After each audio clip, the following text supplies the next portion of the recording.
جبت لك بقى اللعبه اللي الدنيا قايمه عليها بقى لها 3 4 ايام من ساعه ماتش المصري والاهلي.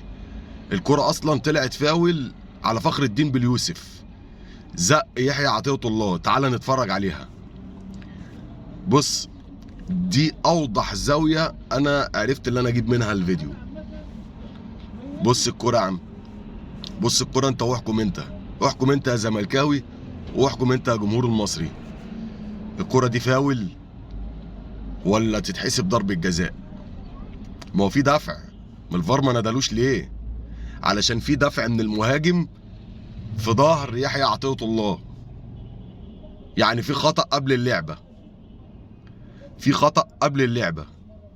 يا جماعة بالله عليكم بلاش صياح كتير، بلاش.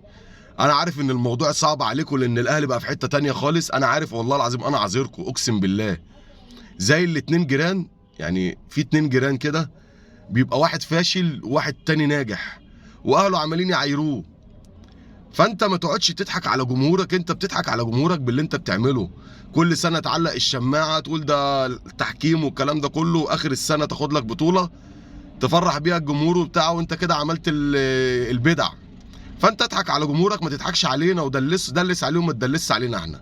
لو عجبك الفيديو ما تنساش متابعه اخوك الاهلاوي، ويا ريت تبعتها له.